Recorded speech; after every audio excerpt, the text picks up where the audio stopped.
All right, everybody, welcome to the 356th edition of the Holy Backboard podcast. I am Dustin here in rainy Rip City, and I got my man. Sage, live and direct from Beaverton, Oregon. And for those that didn't know, I wrote count them, two blog posts about FanDuel and DFS. One is the basics, like, what kind of contests there are. And I gave some advice on how to construct your lineup. And then the second one was all about my personal process of trying to get these lineups. So if you're into DFS or reading blogs about sports, check it out at holybackboard.com. Definitely will be writing more this year compared to other ones, since there's only so many weeks to do podcasts about these prospects, USA, G League, foreign born players. So there's going to be a lot of content this year. But this is the But day most before the league. importantly, it's Halloween next week, Sage. Give Well, me it's my mother's birthday. okay. That's Well, for more. you, Yes. okay. A close number two. One, what was your favorite costume growing up? And two, give me if you could choose any three chocolate candies to take with you forever. What three Halloween candies are you going for? So it's a two-parter. Favorite Halloween costume or maybe most memorable. And then you basically get free reign and can grab three chocolate candies on Halloween. Which ones are you grabbing? So I guess my most memorable ones was I did karate for many, many years. So I went in my karate gi because sometimes you can't really think of a creative costume. So like I was in my karate gi. We brought my dog that has energy issues around the block trying to get all the candy. But yeah, like yeah, I think I was the ninja like 5 years in a row because I just had like white gi, yellow gi, you know, brown, black, and then the belts to correspond with it. So it was like, well, this shit's very easy. I mean, we already paid for X amount of these things. I might as well just wear them. I stopped doing karate because I hated group classes. I didn't like punching people and stuff, but I got relatively high in it. I guess I fucks with the Reese's really heavy, the Reese's cup, and then peanut M&Ms and Snickers. Okay. Solid trio. Yeah. Again, high floor, high floor candies. Very high floor. I think I would go Twix, Milky Way, and the big Kit Kats. I don't know if they still make them in the US anymore, but they did for a period of time. They were a thick, like a Snickers bar, but it was just a giant Kit Kat, and it was an absolute banger. So maybe the specialty candy shops have them in, but I have not seen them in quite a minute. Do you fucks with I I don't know why I'm cussing this much this quick, but do you like going on the internet and seeing like candies from Asia, like Japan? Like, have you ever gone down the rabbit hole of foreign candies? I don't know if I have, but I'm not opposed to it. I definitely do like Check seeing check it out. things There's like there's specialized like Kit Kat flavors and stuff like that in Japan. definitely have seen that. Yeah. My Vice, Portland State campus, 0809 era, living on campus, plaid pantry Oh yeah. in the South Park blocks. If you know, you know. But Reese's did a Elvis Presley version of their peanut butter cup, and they had some banana flavoring in it. That Ooh. is the goat candy bar. That is the goat.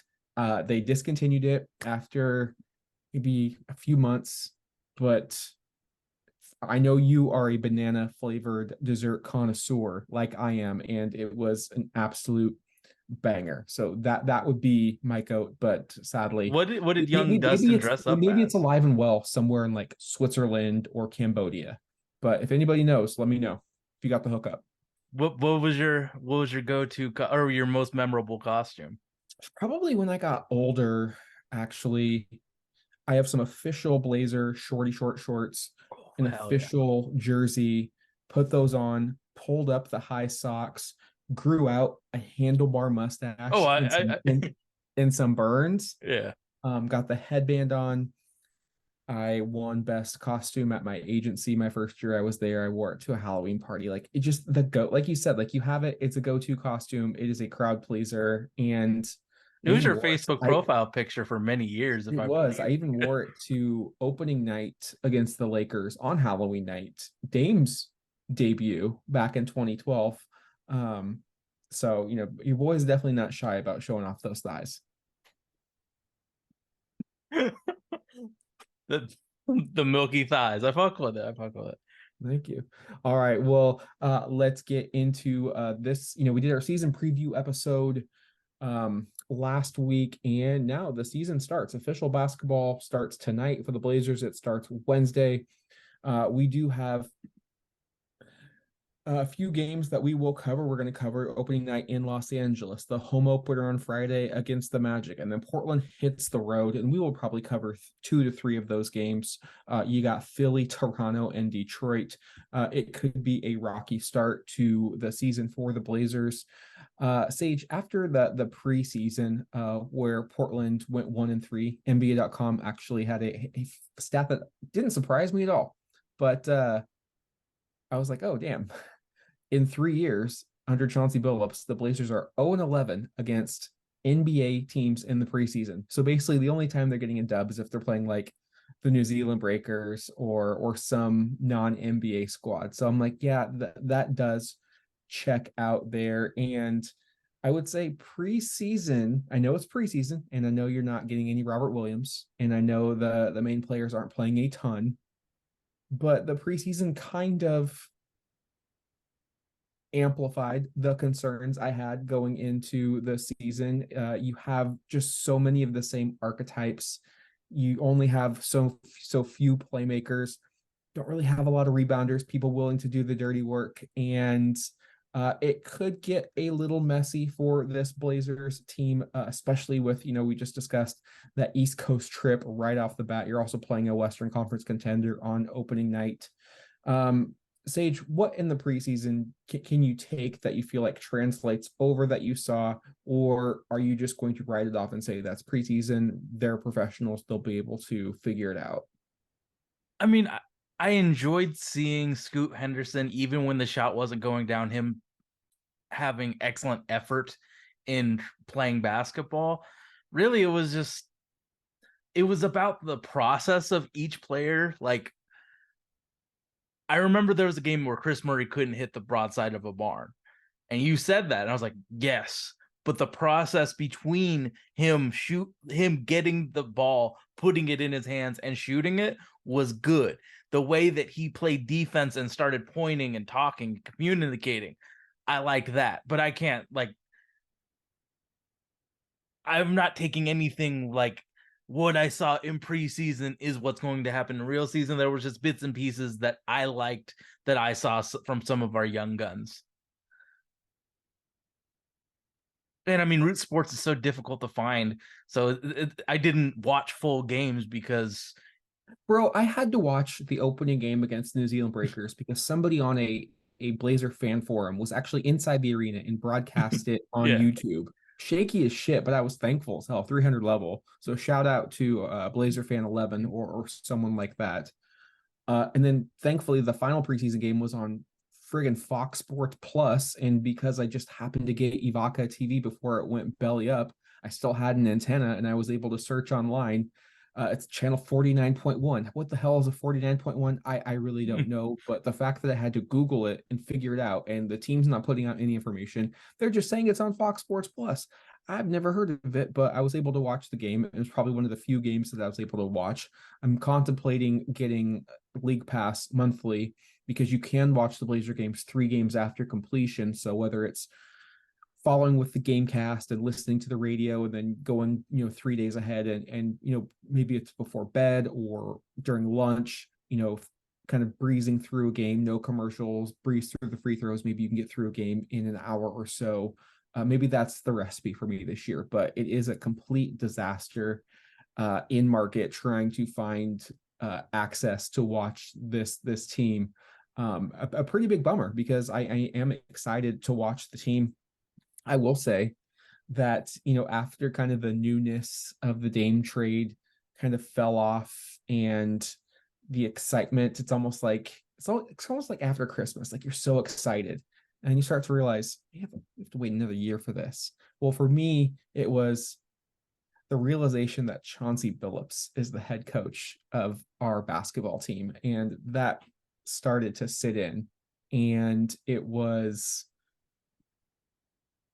kind of a little bit of a bummer for me, because it's like he's if you've ever seen the meme where the person is sitting probably at a call center and they're kind of leaning back and they're just cringing and they've got their headphones in their hands because of what they're hearing is just so awful.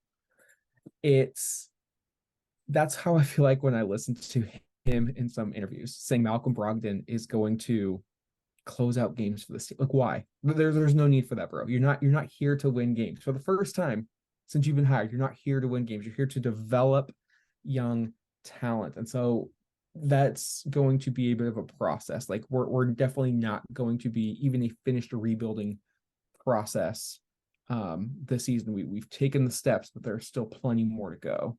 You told me that, and I was like, who's he going to guard? The power forward? He's not athletic. Like, let's say we're playing the Kings. De'Aaron Fox is going for 15 points in the last 5 minutes if Malcolm Brogdon's guarding him. It just like I don't understand his thought process of Malcolm Brogdon, or his end of, and basically I don't understand anything. But since you told me that we could watch Blazer games directly 3 days after, people might see some clips of shit that I remember in game and might put it on the blog to explain why I like it or why I dislike it. So thank you for letting me know. NBA 2K, I got free league pass for purchasing it, so you know the deal. Like, your boy's got it. So, but I think Chauncey Billups, like, this is where he just gets exposed as not a basketball coach. Is he's taking the his thought processes about potentially winning teams that could win and putting it on teams that are trying to develop. It's just a bad fit. If he's trying to win and play Matisse Thybulle and Broggy pants multiple minutes, it's just like at end of games, it's just bad thought processes about where we are and where we are with the team. I don't want to, unless Malcolm Brogdon's on like an all-time heater where he's like catching and shooting and it's like 8 for 8. He probably shouldn't be finishing games, because he's gonna give up points in bunches, because he's just not an athlete that can guard NBA quality guards. Like, Scoot Henderson would get 21 on him very easily just because of the athletic factor. So I mean, Malcolm can finish games, but context has to matter. Like, oh, he's on a heater. He's more valuable to the team, hitting 3-pointers, playing off ball, and sure, that's fine. But every game, no. You're muted.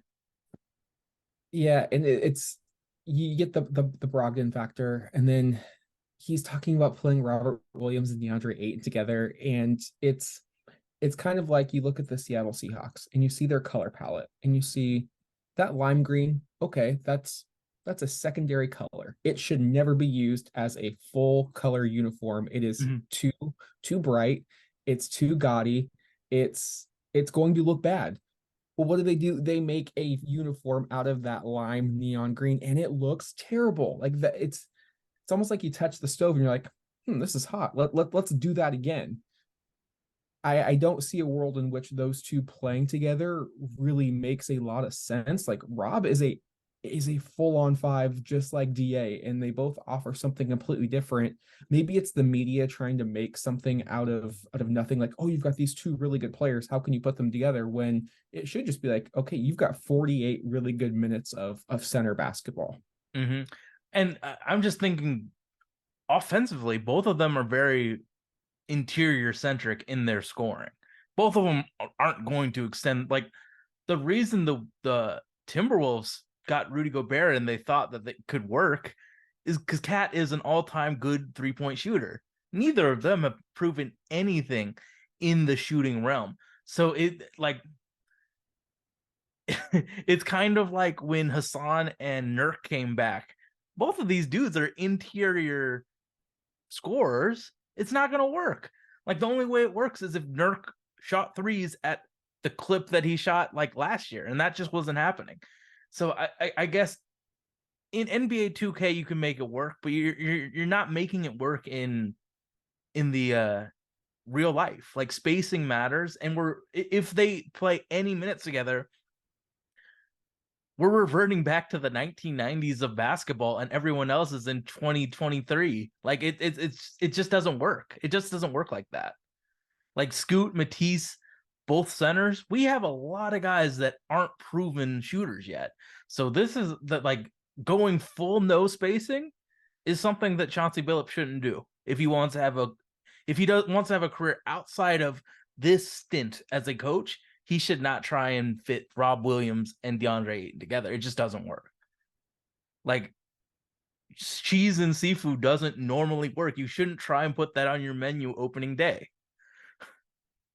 Yeah, that is a definite not opening day menu. You got to go really safe and sound on Exactly. opening day to see what works out. But I will say I am, and I think we're getting the, I don't want to say like pessimism or negativity out. Just we try to provide realistic takes. One thing I am incredibly concerned about is Shaedon Sharpe and how he is going to be utilized this year. Because if you watch him when he's either a starter alongside Ant and Jeremy and DeAndre, he's just kind of off to the side and he's not a 3-and-D player. That's not how you get him involved. He can hit catch and shoot shots, but probably after he's in rhythm, he's had the ball in his hands for a bit and he's got a good feel for the game. Um if but then you watch him in that final game, uh I guess the last two games when a lot of the vets kind of took a back seat, you saw him play make ball in his hands. He had a really nice no look one hand bounce pass for a layup. He had another one to Jabari against the Utah Jazz. He's showing playmaking chops. He's just so good because he's so athletic and can just jump over defenders to work that high pick and roll, navigate the defender, and then just rise up over the top for like a 15-foot jump shot. Like there's no way a defender can stop that, but he doesn't get those opportunities when he's sharing the floor with other players who are demanding more usage. Mm-hmm. And when you're in this rebuild and you're promoting Shaedon, you're promoting Scoot, they're two of the five players that they're heavily out there on all marketing materials right now. It's going to be interesting how they are going to bring Shaedon along because it really wasn't until the final 10 games where he was unleashed where we kind of got all of this excitement from. He showed flashes here and there, but the leash was so short sometimes he wasn't getting more than 10 minutes of action. That can't be the case here. Like he needs to not only play minutes, Sage, but he needs to play meaningful minutes where he is option one or option two on the court because we're not trying to be good this year, even next year. Like you're trying to get Shaedon to a point where in 4 or 5 years, you're like, okay, this guy is a cornerstone, bona fide option one or two, potential all-star. Like we feel really good giving him this big rookie extension. This is where he needs to be. I don't want to slow down that development this year, Sage, but I'm afraid that they're going to because they're so connected to Simons, that they're so connected to Thibault for one reason or another. And it felt like, okay, we had finally moved on from Dame. Could we finally move on from the small backcourt that has kind of plagued this franchise, kind of been over our heads like a rainy cloud since 2015? But here they are again going to try and force a small backcourt when, to me, the clear scenario is you start Shaedon, you start Scoot, and Anfernee becomes the best six man in the league, bona fide.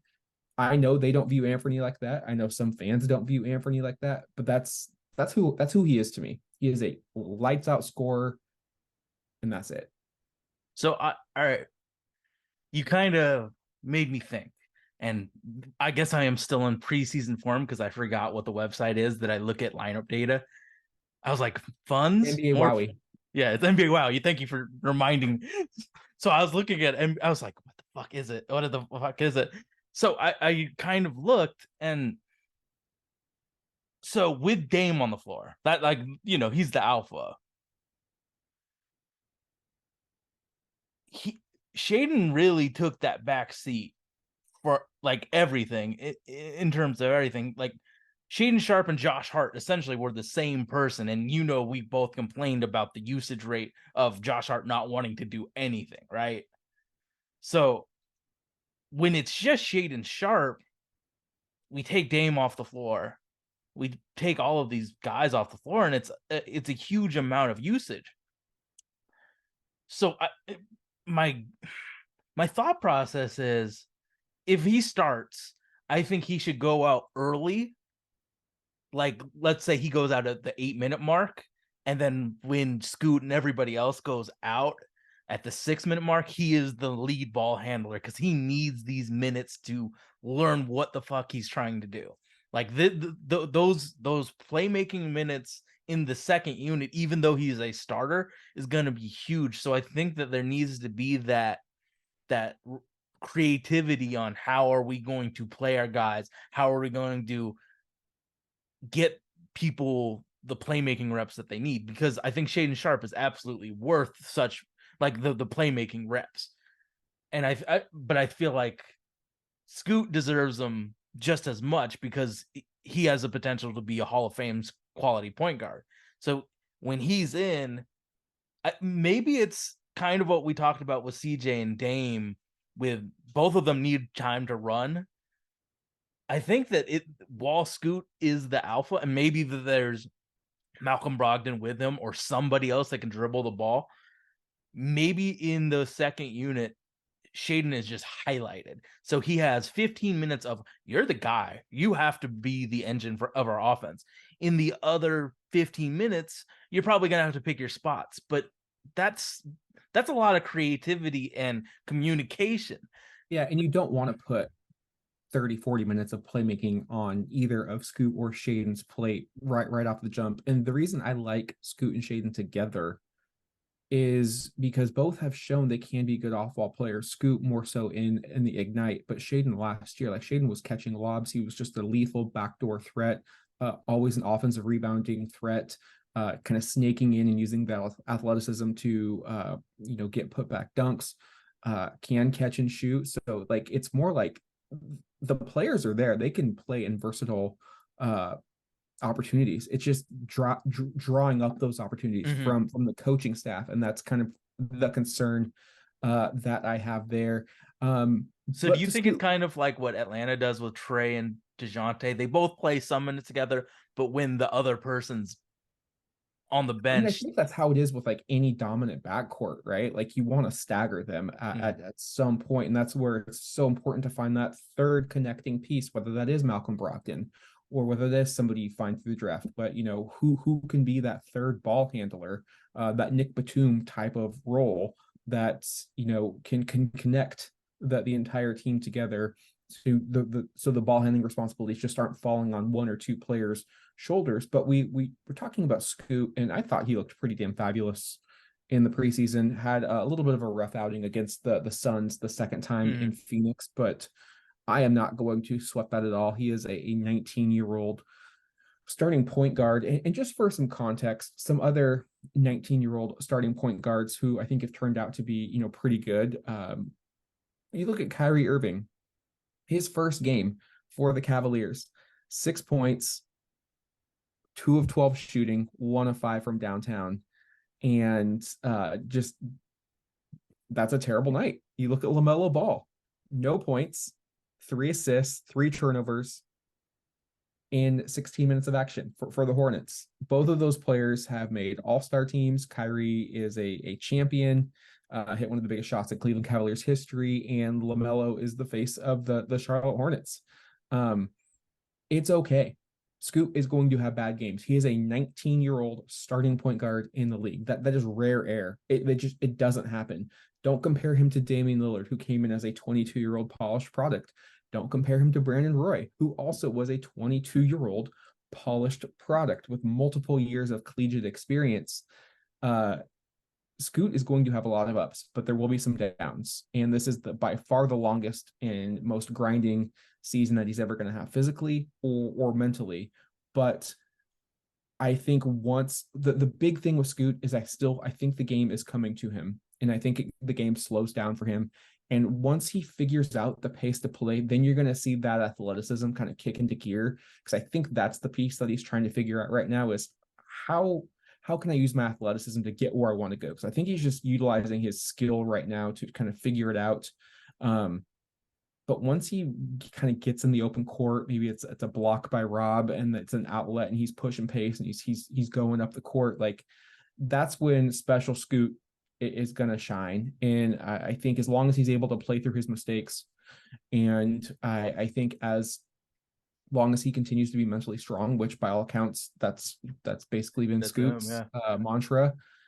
I'm really excited. I thought he had a wonderful preseason. The jump shot looks really strong. And if he can just be league average off the catch and shoot, and I think what I would do if I was him early on in the season, he's going to need to probably shoot more than he wants. And I say that because teams are going to go under on the pick and roll every time. That is the scouting report. They are going to say, Scoot, you have to prove to us that you can hit at a clip that we're just not comfortable with. So I think that's what I want to see from this opening week is maybe not table set as much as he might like. I think he needs to really make the defense respect his outside shot, which will in totality open up so much more for not only him, but for his teammates. So that's what I'm most excited for is Scoot, that debut. I want to see how he bounces back from a bad performance. I want to see if he can string together some quality performances, and I want to see how he starts to figure out defensive scouting reports because they're coming and they're ever changing. And you may play a team back to back. You may play a team twice in 2 weeks, especially with this in-season tournament coming up. And so, how is he going to do when you're getting different coverages? How is he going to do against different type of defenders? But looking forward to seeing him make a connection with DeAndre. I think those two need to be best friends. And I really also want to see and this is not all on Scoot, but I want to see if he is able to generate open looks for Anfernee Simons. We saw that in the Utah preseason game. Maybe a less experienced floor general or less talented would have passed it ahead on the fast break, but he knew he had Simons trailing and he stopped and gave it to him on the wing, wide open three. Those are the type of looks where Anfernee Simons can work with the Blazers. It's the type of looks where it's the Klay Thompson role, catch and shoot, low usage, high efficiency, really high percentage of going in. Like that's that shit's not happening, bud, because that's how it's gonna have to be if it's gonna work. But it probably won't, but I'm just laying out the blueprint. If the Blazer brass wants to listen, this is how it needs to be done. You don't give the ball to Anfernee and say dribble the hell out of it for 10 seconds and then shoot. That will not work. And I think you're going to turn off a lot of fans. And people are I think we've seen like Dame is as great as he is. That's not a recipe for success. And I think that you guys that are saying he needs to turn into Klay are really, really thinking about him he's taking his arm off with what you guys want him to do because he's one of the best. No. There's such a difference between pull-up jump shooting and catch and shoot jump shooting. He is elite at pull-up jump shooting. I'm fine with pull-up because he's not dribbling the ball 18 times. It's the isolation CJ McCollum Dame special where he did it 2 times in a row, opening preseason game against the Breakers, where he literally stood at the top of the key for 15 seconds and shot a step back three. Like that is not basketball. That's not going to work. Teams will give him that shot every single time. Pull up threes, great.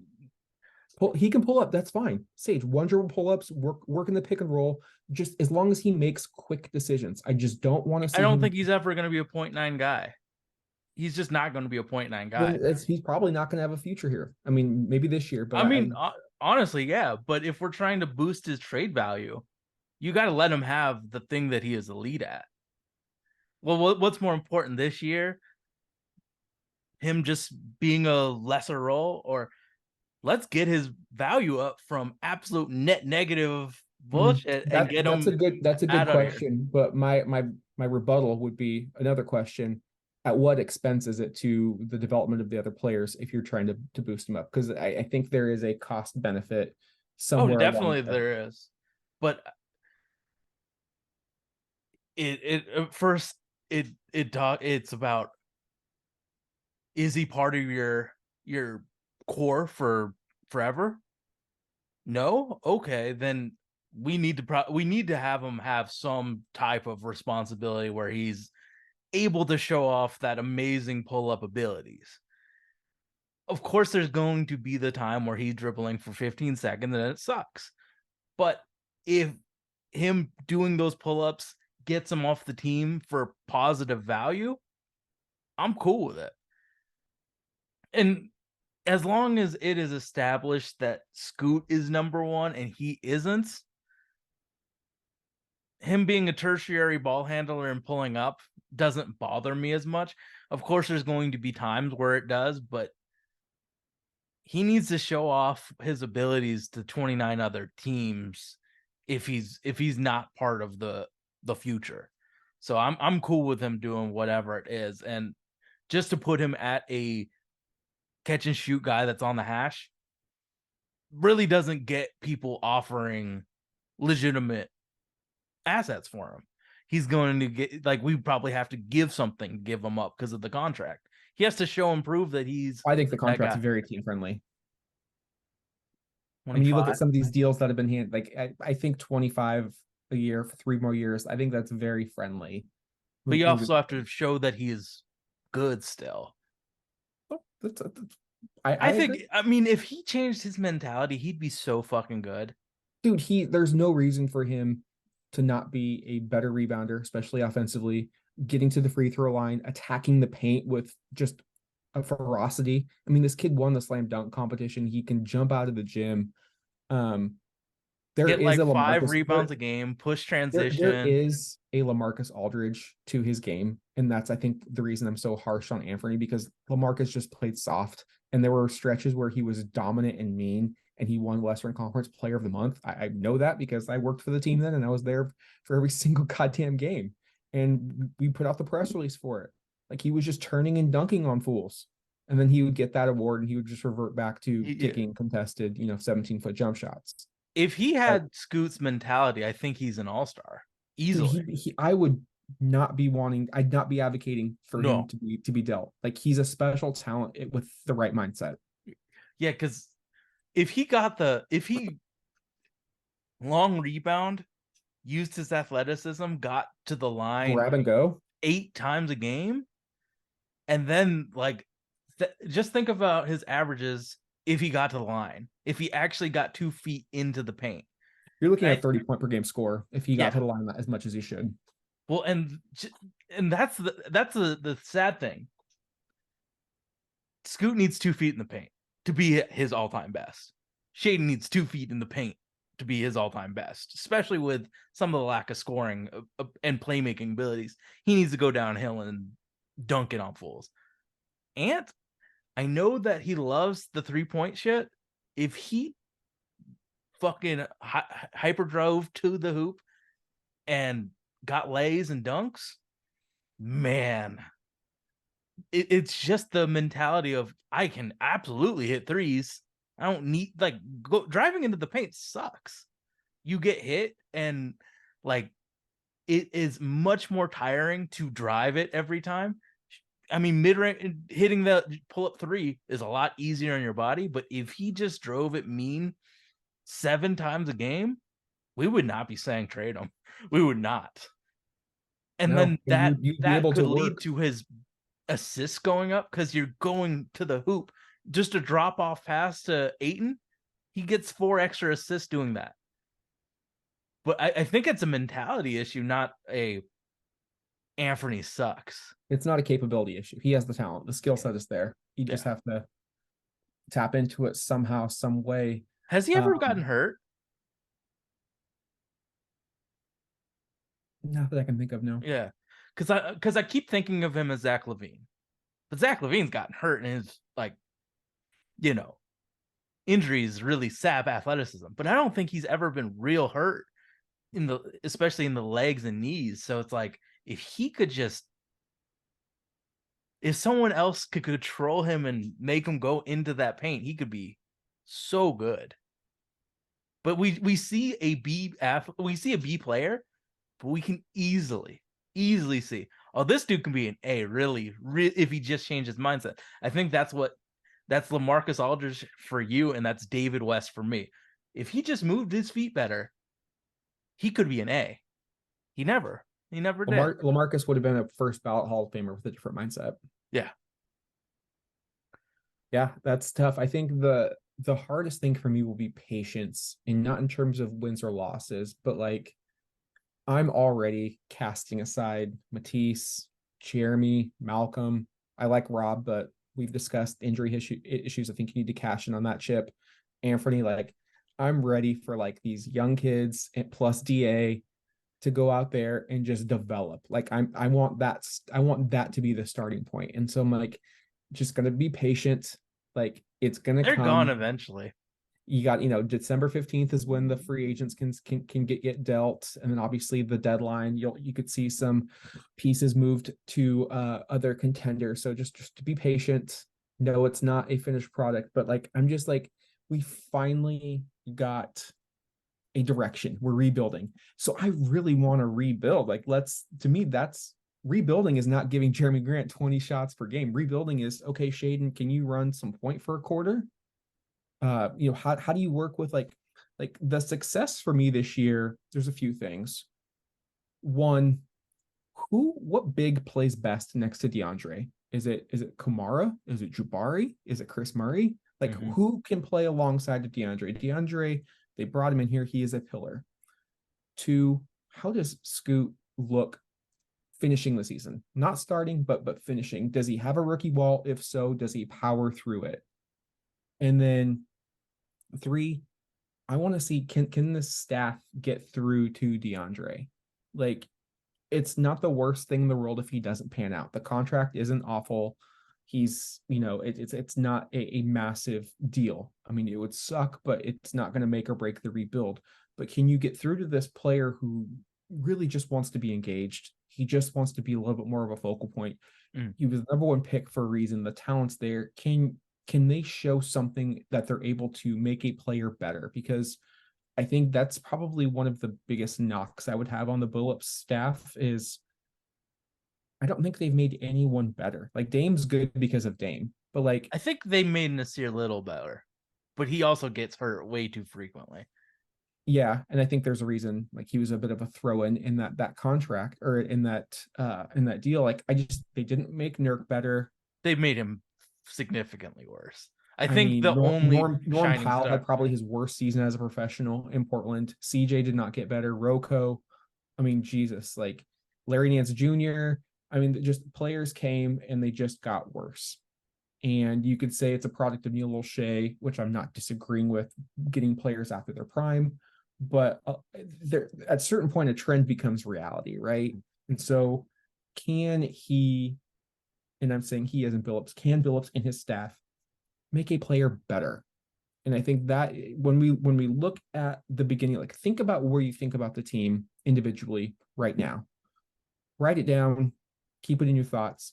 And then once the season's over, look back. Did the players progress? Are they in a better spot now than they were in October? That is going to be the measure of success for this team, not how many wins or losses they've accomplished.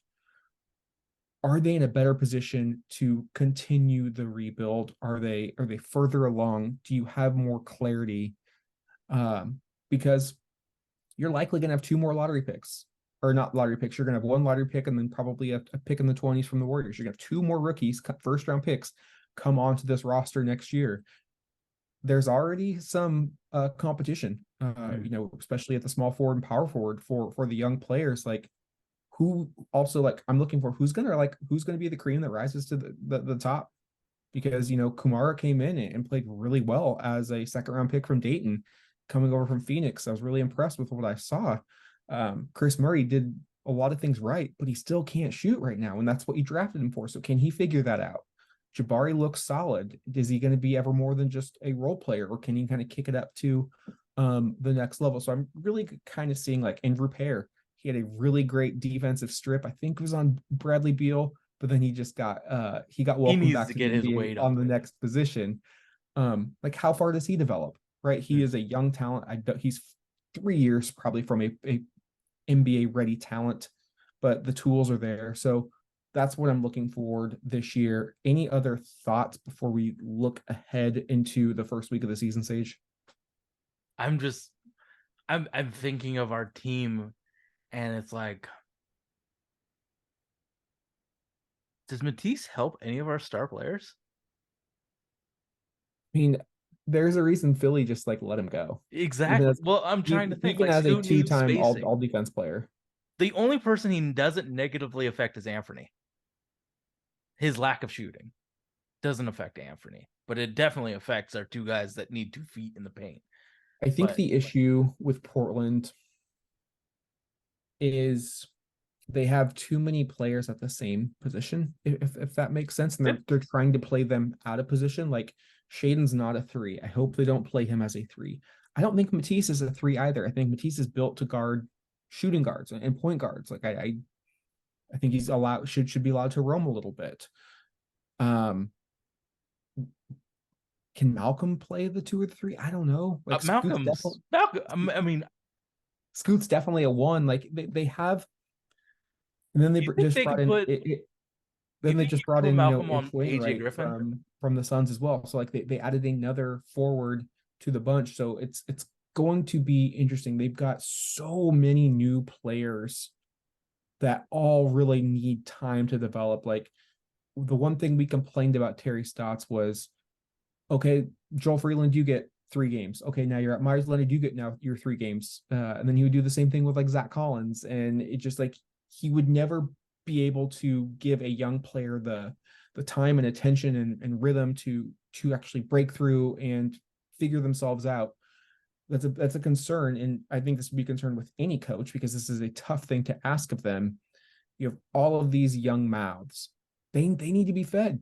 Mm-hmm. And yes, the remix are great, but the G League is not the NBA, and it's going to be interesting to see how that developmental process works. Is somebody going to get hurt? Could they trade Somebody's somebody? definitely getting hurt. Um, Someone's definitely twisting an ankle and getting hurt. So because it's about stepping up in the time. it's going to be really hard to say like, okay, Tumani, this is your chance this week, but then you're not going to play for 3 weeks. Mm-hmm. You can't really judge a player like that. Like No, you got to give players like months of action, and then you can say, okay, I think we like what we see or what we don't. But you've always got somebody looking over your shoulder. So I think that's going to be a Joe Cronin issue. And I think he needs to kind of figure out who he likes and who he doesn't. And I think that's another reason why I'm excited for the trade deadline. Um, so you can kind of like there's just a lot of players on the roster that need to play. There's not a lot of Udonis Haslams, no. right? They're just like there to be leadership presence, and they're not there to play basketball. They're not there to take anybody's run, anybody's minutes, or anybody's shots. Like you've got 15 players who all want to play and need to play. And that is a very difficult thing to do when you're bringing in this many new players. And there's going to be even more new guys with 2 first-round picks. One thing I have to say, I've started doing the scouting on the draft. The one good thing about Portland in our situation, I don't really think that there is a single alpha number one guy in this draft class. Like I see a lot of Andrew Wiggins, and I see a lot of Hedo Turkoglu's. The fact is that we have Scoot and Shaedon. We don't need the alpha. We're good on the alpha. If they can be a star in that role, that's awesome. We don't need like the only guy I think could be a star is Sar. I really don't see any of the other guys, but we're I guess we're a little early on the draft talk for the holy backboard, but we will definitely be doing stuff soon. So let's talk about the the actual Blazer games that are happening right now. Yeah, opening night Wednesday in Los Angeles against the Clippers. Who's the matchup you're looking to see right there, Sage? It's got to be Scoot versus Russ. Yeah, it's got to be. Like Yeah. that to me that's the one right there. I mean, it's legitimately they're the same archetype of player. Obviously, Scoot has his skill set and Russ has his skill set, but to see two of the most athletic guards play basketball, and I mean, I guess Russ doesn't have the vertical athleticism he once had, but dude's still fast as shit. So to see those two go at it, I think is going to be the matchup. I think the Clippers ultimately win, and it could be a big win for them. Yeah, the Clippers I have don't know how we championship. defend one of Paul George or Kawhi Leonard. No, I don't know either. I'm going to be interesting. I'm going to be watching DeAndre and Zubac. That should be fun. That's a good matchup. I think DeAndre is a higher caliber center, but in time in previous years he has not performed up to his skill set. So like, are we going to get good DA right off the bat? Like that, we should be like, this is everything's brand new. You're in a good situation. You're happy. Like we should be getting good DA. So that's what I'll be looking for. I agree. I think the Clippers win pretty handily, but I want to see if the Blazers can keep things competitive this year. And then we move on to Friday opening night, which is an interesting opening night against an Eastern Conference team, the first Eastern Conference team, I believe, since the lockout shortened year of 11-12 when we played the Philadelphia 76ers, and that was the date after Christmas. But Orlando, I was surprised to see them on the opening night calendar, but I'm not mad at it. Another young team that's kind of figuring things out. It does seem like, from what I have been listening to, that Anthony Black and Jet Howard are out of the rotation. Cole Anthony just signed a extension, which surprised me. They have a bit of a Portland problem as well. Way Got a too lot of many. players in certain positions, and they're just now figuring out their front court when they moved Vooch and they got, Franz and Wendell Carter Jr. out of that. They also have the reigning rookie of the year in Paolo Banchero. This is a team with a lot of size. Mm-hmm. Um, Portland is going to need to, one, rebound the basketball, and two, I think they're going to need to open the floor and uh, with the 3-point shot. They need to get those bigs away from the floor. And then three, points in the paint. The past couple of years, Orlando has absolutely taken our lunch in the paint, just with all of their bodies that they have down there. I mean, they beat us when they've been bad before. So this is going to be a tough test. I think Orlando wins this one, Sage. I think they've got too much size. And the matchup I want to see is Paolo on Jeremy Grant. Like, that it was Paulo versus Jeremy, and then Wendell versus DeAndre Ayton. I mean, who Ayton's guards had two Franz? matchups where Like, are you they're gonna put Matisse on Franz? Like, how, like that they've got so much front court size, and hopefully this is the type of game that Blazers management is like, oh, we actually need to use our positional size. They have it on the roster, but they're just not starting it. Like we're small at the 2 and the 3, so it would so it would be. be Suggs and Cole Anthony at the 1 and 2. I think Fultz still starts for them. Oh god damn, yeah. And Fultz is like Fultz is big, Fultz is a good defender too. yes. So So it Suggs. was going to be interesting to see what Scoot can do against Fultz in this situation. I mean, but they, even if they don't play Anthony Black or Jet Howard, they have some really good defensive guards, big guards So too. Gary Harris. Suggs and Mm-hmm. Matisse, whatever his name is. They have a lot of size and versatility. So I feel like the Magic are going to win this game, and I really hope that Jeremy Grant puts in an effort against Paulo, because Paulo's going to be, if not the second, he's going to be the second on usage rate for this team. So he's going to have the ball in his hand. So Jeremy Grant has to be on his P's and Q's, because I don't know who the hell, if he gets into early foul trouble, who the hell is going to play? Are you going to put a rookie This is Chris a Murray? team. This is a team, I will say, this is a team that you could probably get away with playing DeAndre and Rob against with their lack of shooting. You wouldn't have to If worry about. Paul's not shooting threes. Yeah, but he's gonna have the ball, and I think Wendell can hit threes. So I think I'm saying of all of the matchups, I think this is the one where we could see it sprinkled in, especially if you need rebounding and defense. I feel like it could work defensively. I don't think it works offensively. I don't think it works offensively against any team, but if you Yeah, do want to generate offense via the fast break, I could see that I happening. definitely could see like a last possession game that you can put both in, but you can't. You have to time it out after you make the stop. But I do think this could be a good Rob Williams game though, off the bench. is he healthy and ready to go? That's what he said. He said there's no minutes restrictions. He's ready to go. He has a Um, minutes restriction of 18 minutes. Um, and then Portland gets kind of a bit of a wake up call. You got to go to Philly on the 29th. And yes, I know they're dealing with their own James Harden saga, but they still have title dreams. They still have who I think will be an all-star this year in Tyrese Maxey. is he the Uh, MIP? he's going to be in contention. I will definitely say that. And then they have the reigning MVP in Joel Embiid. This was the game that broke Portland last year, led the entire way. Embiid hits the game winner, and then they're like, okay, we're really, really tanking now.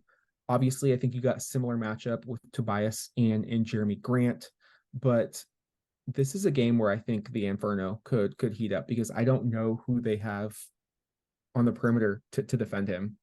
Well, are you assuming Maxey's on Scoot? Yeah, and I wouldn't Okay. say like Maxey is somebody that I would. I don't think he's like Gary Payton or Drew Holiday out there either. I think he's good. I think that he has Like the Fultz worries me more than Maxey defensively. I don't. I think Right? Maxey's a good I defender. think Fultz plays better defense than Maxey. I think it's comparable. I think Okay. Melton's a good defender. Okay. Either way, I think this is going to be a really good game. I think Philly wins. They have too much top heavy talent, and even the Harden cloud. It's still newness for them. They still have Nick Nurse, one of the best defensive minds out there. And they do have And PJ No more Tucker. Doc Rivers. That's Yeah, they that's have PJ addition by Tucker that subtraction. they can throw out there. It'll be an interesting test to see, one of the first times on the road against an East Beast. Portland's got to keep Maxey out of the paint though, because that opens. I mean, he's dumping it off to Joel. He's kicking it out to Korkmaz and Tobias for the threes. I think he's primed for a big year. So Scoot and Maxey, that's going to be the matchup that I want to see. I want to see how well DeAndre Ayton can put up a resistance on Joel Embiid, I mean, because if that's a big one. If I he can think handle Joel, a lot of questions are answered right here. Right? well, I think also if you're watching the game, listening to it, following whatever, if DA looks anything less than completely engaged, red flag. You're going up against the MVP of the league. Like if that doesn't get you out of bed in the morning, nothing's going to. And I think Portland's got a big issue on their hands. So you need DA to be like, wake up in the morning, like locked in, laser focused, because this is he and Jokic are what he should aspire to be. Mm-hmm. Well, yeah, if he's going to get paid, he has to be an elite of elite. Remind me to ask you a question I just thought of.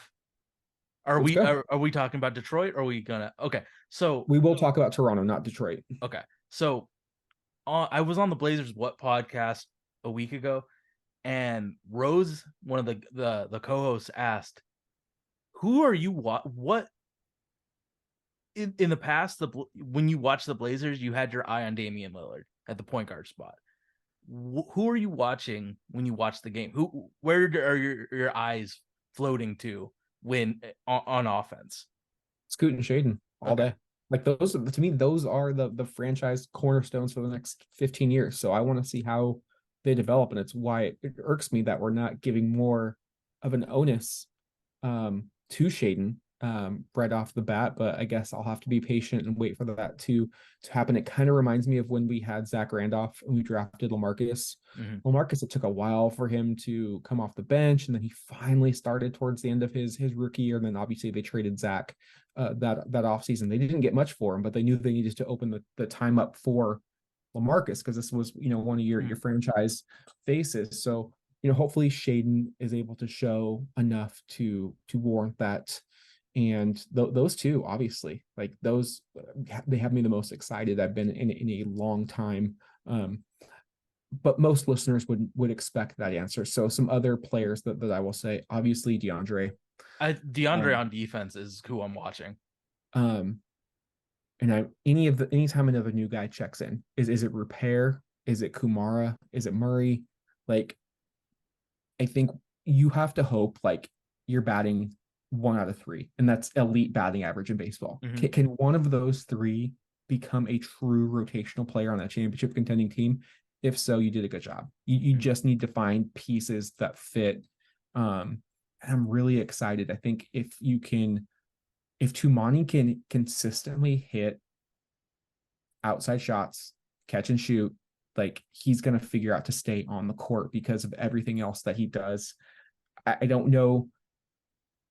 I don't think he plays much like him, but when I see the 33 and that left armband exactly in the same place that Pippen wore it, I saw it and I was like, that's like I had to do a double take. I'm like 33. That's not no 33 is not retired. So if he can have any sort of impact like Pippen, I will be thrilled, especially getting him as a throw in that trade. Like if he can work his way up and eventually, like, you're looking, we always know what the starting lineup is going to be on opening night, but if you can project, like, what's the starting lineup on fan appreciation night to end the season?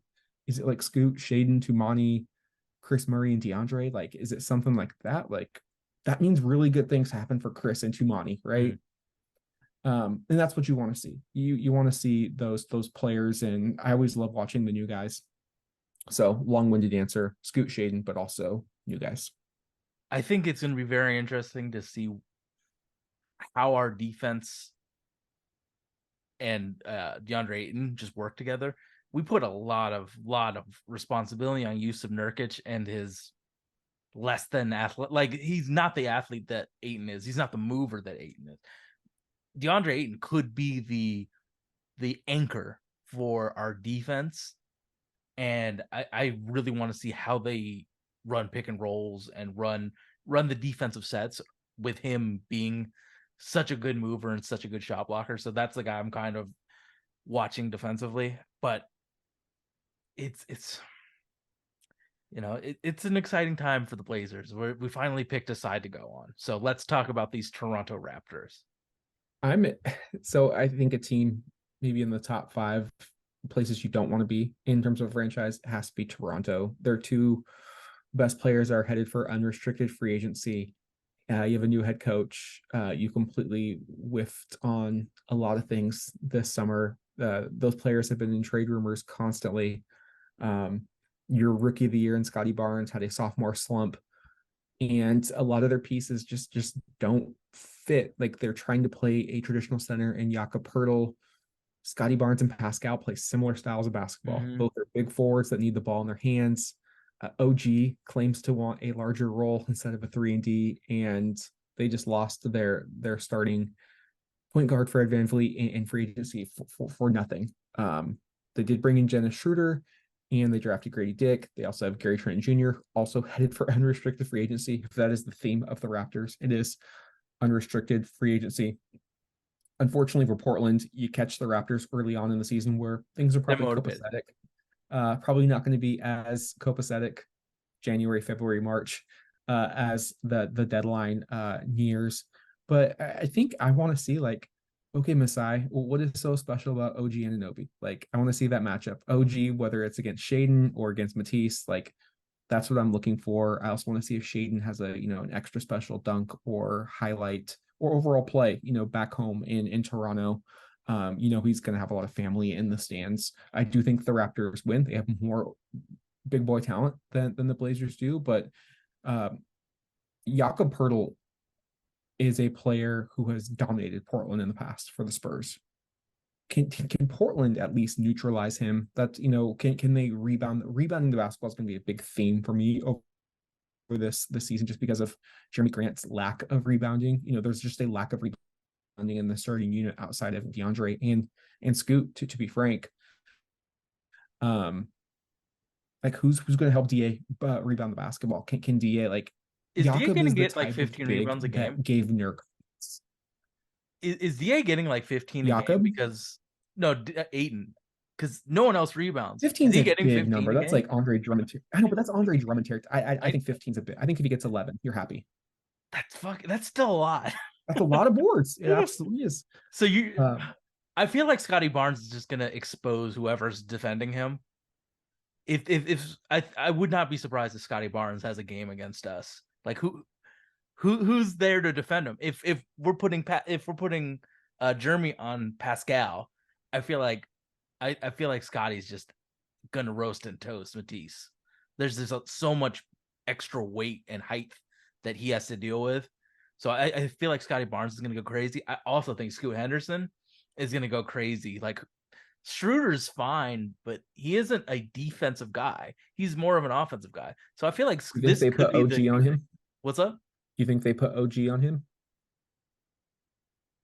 Maybe, but I feel like Scoot's just gonna be so much faster than OG. Like in theory, I think it works, but I feel like Scoot's gonna just turn the corner on him and get into a spot where he can pull it up or get to the rim totally. So I think that Scoot Henderson's gonna have a game, and I think the Blazers actually win this game off of Scoot Henderson. All right, you've got them going 1-3. I have 0-4 to start the season. NBA.com actually put Portland 30th out of 30th in their power rankings, which surprised me a bit, but there is a lot of newness to this team, and they're still looking to find certain attributes. But it's not about wins and losses. I'm going to continue to harp on that. It is about the development of our young talent, and we are rebuilding, and we are looking forward to this season. It's going to be fun. Watch or listen to the games however you can. Sage, wrap this podcast on up, and we will see you all next week to recap the first week of the 2023-2024 NBA season. So we are available on iTunes, Stitcher, everywhere where you get your podcasts, Spotify included. We are there. And check us out on YouTube for the full video version of this podcast. We are also available on IG. I started and then tagged Dustin so he can do his promotion thing. We're also on TikTok. It's Desage HB, Holy Backboard. So check us out there and be ready to hear some draft stuff. I think this is going to be a big draft year for us. So, I mean, I can't wait for NCAA. I think that it was a humongous advantage for the G League to start earlier because if you're doing well, you're all we talk about. But if you don't do well, it's a bad one for you. So I'm very excited for this year. It's going to be a very fun content filled year. So thank you so much. We are out of here. I'm going to get some food, and I know he has to be a father. So I will talk to everybody later, Poosh. All right, later, bud.